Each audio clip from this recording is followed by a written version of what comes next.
अस्सलाम वालेकुम जी, वेलकम और welcome back to my channel. तो आज मैं एक दुपट्टा डिज़ाइन करने वाली हूँ। ये दुपट्टा मैं डिज़ाइन करी हूँ इस ड्रेस के साथ। ये ड्रेस मुझे रिसीव हुआ था अबीर्स अपैरल की तरफ से। इस ड्रेस की कंप्लीट डिटेल मैं आपके साथ इंस्टाग्राम पे ऑलरेडी शेयर कर चुकी हूँ। तो ये हैंडवर्क का 2 पीस आर्टिकल है। इसके दामन और स्लीव्स पे इस तरह से लोटस फ्लावर्स हैं, सीक्वेंस वर्क है, इसमें स्टोन्स वर्क भी है। तो क्योंकि ये 2 पीस आर्टिकल है तो मुझे इसके साथ दुपट्टा डिज़ाइन करना था। तो इसके लिए मैंने ऑर्गेन्जा फैब्रिक लिया है। इसका कलर ड्रेस के कलर से थोड़ा सा डार्क है। वैसे मैं बता दूं कि शर्ट का फैब्रिक, शर्ट और ट्राउजर का फैब्रिक कॉटन सिल्क है और दुपट्टा मैं इसके साथ ऑर्गेन्जा का कर रही हूँ। ठीक है, तो अब स्टार्ट करते हैं इस पे हैंडवर्क। तो सबसे पहले मैंने पेपर लिया है आपको इस दुपट्टे का पैटर्न समझाने के लिए। पूरे दुपट्टे पे बताना मेरे लिए थोड़ा सा मुश्किल हो जाता, इसलिए पहले मैं आपको पेपर पे बता रही हूँ। तो सपोज कि ये हमारा दुपट्टा है, तो इस पूरे दुपट्टे पे पहले मैंने लाइन्स लगाते हुए ये एक रेक्टेंगल बना लिया है। तो अब इस रेक्टेंगल के जो किनारे हैं इन पे मैं लोटस फ्लावर्स ड्रॉ कर रही हूँ। यही लोटस फ्लावर्स हमारे दुपट्टे के चारों कोनों पे आएंगे, 3-3 लोटस फ्लावर्स इस तरह से। अब इनके दरमियान में एक और रेक्टेंगल जाएगा और अब जो हमने रेक्टेंगल बनाया है इसके सेंटर में, यानी जो नीचे हमने दोनों साइड्स पर छोटे लोटस फ्लावर्स बनाए थे, ऊपर उनके दरमियान में एक बड़ा लोटस फ्लावर आएगा और उसके साथ कुछ लाइंस जाएंगी। तो ये एक रफ सा पैटर्न मैंने बनाया है यहाँ पे आपको दिखाने के लिए कि इसी तरह से ही मैं अपने दुपट्टे पे मार्किंग करूंगी और ऐसा ही पैटर्न हमारे दुपट्टे पे बनेगा। ठीक है, तो अब हम अपने एक्चुअल फैब्रिक पे मार्किंग स्टार्ट करते हैं। तो यहाँ पर मैंने लोटस फ्लावर्स ड्रॉ किए हैं। तो ये वाला जो लोटस फ्लावर है इसकी लंबाई है तकरीबन 4.5 इंच और चौड़ाई है इसकी 6 इंच। तो अब हमारा जो सेंटर में बड़ा लोटस फ्लावर आएगा उसकी मैं मेजरमेंट्स बता देती हूँ। 8 इंच इसकी लंबाई है और चौड़ाई भी इसकी 8 इंच ही है। ठीक है, तो ये दोनों लोटस फ्लावर्स हैं जो हमने अब ट्रेस करने हैं हमारे फैब्रिक पे। तो यहाँ पर मैंने अपने दुपट्टे को फोल्ड कर लिया है लंबाई में और दुपट्टे के किनारे से रखकर मैं 5 इंच पे निशान लगा रही हूँ। ऐसे ही मैं ऊपर को भी सारे निशान लगा लूंगी। अब इन्हें मिलाकर मैं एक स्ट्रेट लाइन लगा रही हूँ। आपको नजर नहीं आ रही होगी, लेकिन ऐसे ही मैंने नीचे भी पल्लू पे भी रखे 5 इंच पे निशान लगा लिए हैं और अब इन्हें भी मिलाकर एक लाइन लगा लूंगी। तो ये हमारे पहले रेक्टेंगल की लाइंस हैं। अब जो हमने रेक्टेंगल बना लिया है इसके किनारे पे हम अपना छोटे वाला लोटस फ्लावर रखेंगे। तो ये मैं आपको करीब से दिखा रही हूँ। ये जो बड़ी वाली पेटल है सेंटर वाली लोटस की, इसके दरमियान में मैंने रेक्टेंगल का कोना रखा है। ठीक है, तो अब इसे ट्रेस कर लेते हैं। अच्छा, पहले मुझे इसका साइज ठीक लग रहा था, लेकिन जैसे जैसे मैं इस पे काम करती गई मुझे लग रहा था कि थोड़ा सा इसका साइज छोटा हो जाता तो ज्यादा बेहतर था। अगर आप बनाएं तो ये छोटे वाले लोटस फ्लावर का साइज आप थोड़ा सा और छोटा कर लीजिएगा। अब मैंने इसके साथ ही आगे को रखते हुए एक और लोटस फ्लावर ट्रेस कर लिया है। यहाँ पे मैं आपको दिखा रही हूँ कि जो स्ट्रेट लाइन है हमारी,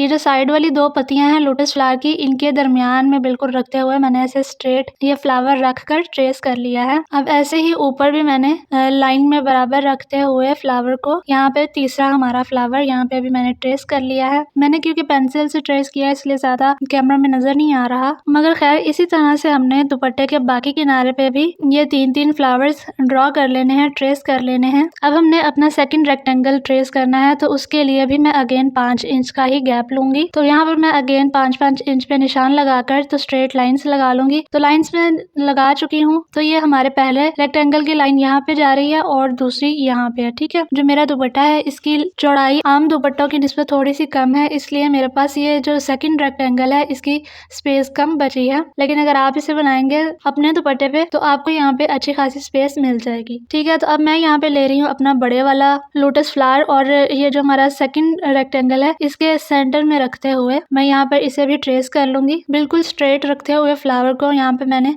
इसकी ट्रेसिंग कर ली है। अब इसके बाद मैंने फ्री हैंड ही कुछ लाइन्स ड्रॉ की थी और उसके साथ साथ कुछ लीव्स भी ड्रॉ कर दिए थे। इतना क्लियरली अभी आपको नजर नहीं आएगा, लेकिन जब मैं इस पे हैंडवर्क करूंगी तो फिर आपको अच्छे से आइडिया हो जाएगा। ठीक है, ऐसे मैंने लोटस फ्लावर के साथ दोनों साइड्स पे लाइंस इसकी टहनियां ड्रॉ कर ली हैं। तो अब हम अपना हैंडवर्क स्टार्ट करते हैं। तो यहाँ पर मैं ऑलरेडी थोड़ा सा काम कर चुकी हूँ और आप लोगों को लग रहा होगा कि मैंने यहाँ पे ये स्टोन्स यूज किए हैं, बैठकी स्टोन्स, लेकिन मैंने यहाँ पर ये वाले स्टोन्स यूज नहीं किए। यहाँ पर मैंने यूज किए हैं ये वाले बाउल सीक्वेंस, इसके साथ मैंने यूज किए हैं ये कट दाना। अच्छा, यूज मैंने ये दोनों चीजें की हैं, लेकिन लगने के के बाद इसकी लुक बिल्कुल ये वाली बैट की स्टोन्स जैसी आएगी। तो वो मैं आपको बताती हूँ किस तरह से हमने अटैच करने हैं कटदाना के साथ सीक्वेंस। तो यहाँ पर मैंने सुई निकाल ली है ऊपर को। सबसे पहले मैंने इस तरह से उल्टा एक सीक्वेंस अटैच किया है एक स्टिच के साथ। अब थोड़ा सा फासला आगे को छोड़ते हुए मैंने सुई निकाल ली है। यहाँ पर मैंने सीधा सीक्वेंस उठाया है सुई में और इसके साथ मैं डाल रही हूँ एक कटदाना, और ये जो सुई है हम पिछले वाले सीक्वेंस में डाल देंगे और जो हमारा दूसरा सीक्वेंस है इसको आगे की तरफ सीधा कर देंगे। ठीक है, अब आगे फिर हम सुई निकालेंगे फासला छोड़कर, सीधा सीक्वेंस लेंगे सुई में एक कटदाना के साथ, उसे पिछले सीक्वेंस में अटैच कर देंगे, सीक्वेंस आगे को सीधा कर देंगे। ऐसे हमने ये वाले सितारे अटैच करने हैं कटदाना के साथ और ऐसे ही हमने ये अटैच करते हुए हमारी पेटल्स बना लेनी है। ये पूरा फ्लावर्स हमने, बल्कि ये तीनों फ्लावर्स हमने ऐसे ही बना लेने हैं। तो अगर आप मुझे काफी देर से देख रहे हैं तो आपको पता होगा कि मैं हमेशा गोल्डन और सिल्वर कटदाना हमेशा अवॉइड करती हूँ यूज करना, क्योंकि वो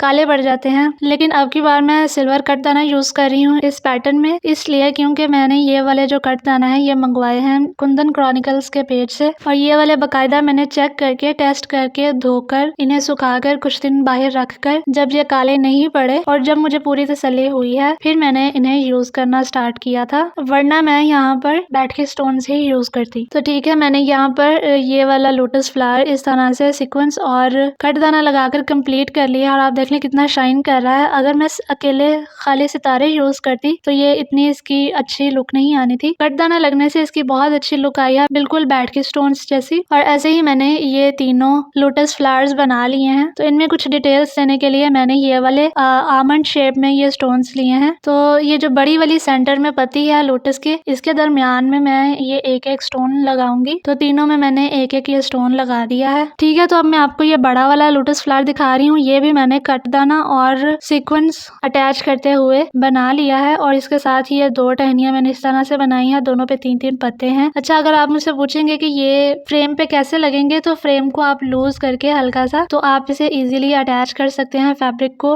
और मैंने भी ऐसे ही ये वाले फ्लावर्स बनाए हैं। तो अब मैं अगेन वही आमंड शेप में स्टोन्स ले रही हूँ और इसकी जो सेंटर वाली पत्ती है उसमें मैंने 3 स्टोन्स इस तरह से जोड़कर लगाए हैं और बाकी पेटल्स में भी मैं एक एक स्टोन इस तरह से रखकर देख रही हूँ। जहाँ जहाँ मुझे अच्छे लग रहे हैं मैं ये वाले स्टोन्स लगाऊंगी। रेगुलर कॉटन थ्रेड मैंने लिया है नीडल के साथ और फिर मैंने सारे स्टोन्स को सुई धागे से पक्का कर दिया था। तो अब मैंने ली है ये सिल्वर कलर में चेन। तो फ्लावर्स तो हमारे बन गए हैं ना, तो अब जो हमारी स्ट्रेट लाइंस रह गई हैं उन लाइंस पे मैं ये चेन लगाऊंगी। पहले मैं ये कटदाना ही लगाने वाली थी, लेकिन ये कटदाना लगाने में एक तो टाइम लग रहा था और दूसरा इतना ज्यादा ये प्रोमिनेंट नजर भी नहीं आ रहे थे। तो फिर मैंने ये कटदाना को स्किप किया और फिर मैंने ये सिल्वर चेन ही चूज की लगाने के लिए। तो मैं क्योंकि ये चेन हाथ में ही पकड़ के लगाने वाली हूँ तो थोड़ी आसानी के लिए मैं यहाँ पर ये ग्लू यूज करने वाली हूँ E8000। तो पहले मैं इस तरह का एक प्लास्टिक बैग में नीचे बिछा लूंगी ताकि जो ग्लू है वो नीचे ना चिपके। ठीक है, तो अब मैं यहाँ पे इस लाइन पे बहुत हल्की हल्की सी ग्लू यूज कर रही हूँ। ऐसे पूरी लाइन नहीं लगाई मैंने और फिर उस पे मैंने चेन रख दी है। ठीक है, ऐसे ही मैं सारी चेन को पहले ग्लू से अटैच कर लूंगी, बाद में मैं इस पे स्टिचेस लगाऊंगी। तो वो मैंने हाथ में ही पकड़कर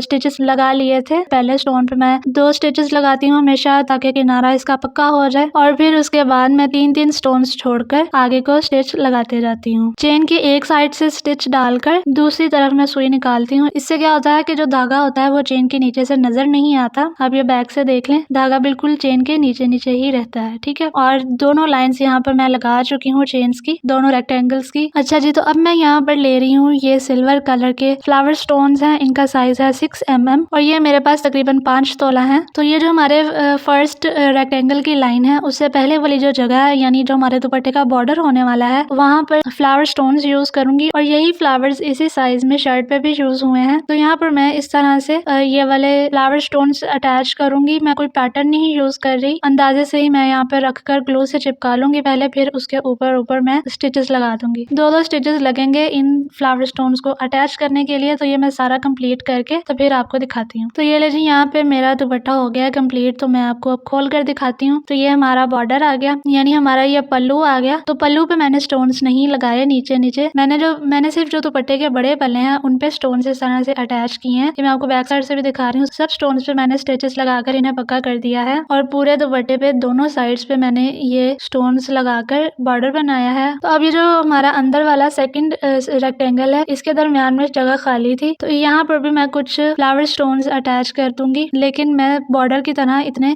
घने यहाँ पे स्टोन्स नहीं लगाऊंगी। तो मैंने अंदर वाले रेक्टेंगल में 2-3 करके फ्लावर स्टोन्स, वही वाले फ्लावर स्टोन्स अंदर भी अटैच कर दिए हैं। ठीक है, तो दुपट्टा हमारा हो चुका है कंप्लीट और इसकी कुछ इस तरह की लुक आएगी। बहुत ही सिंपल और डिसेंट सा दुपट्टा बना है। जैसे शर्ट पे हल्का हल्का सा काम था, वैसे ही मैंने दुपट्टा भी पूरा तकरीबन सिंपल सा ही रखा है। बस इसके बॉर्डर्स पे जैसे शर्ट के दामन पे काम था, वैसे ही मैंने बस दुपट्टे के बॉर्डर पे काम रखा है और बाकी पे हल्का सा आप कह लें चेन की लाइंस है और सिर्फ स्प्रे वर्क है स्टोन्स का। तो ये मैंने अपने से ही खुद से ही डिजाइन किया है ये दुपट्टा इस ड्रेस के साथ। तो आप मुझे बताइएगा कि आपको ये दुपट्टा कैसा लगा। आई होप आपको अच्छा लगा होगा, और अगर आप ये वाला ड्रेस लेना चाहें तो आप अबीर्स अपैरल इंस्टाग्राम पेज से बाय कर सकते हैं। तो thank you for watching and अल्लाह हाफिज, बाय।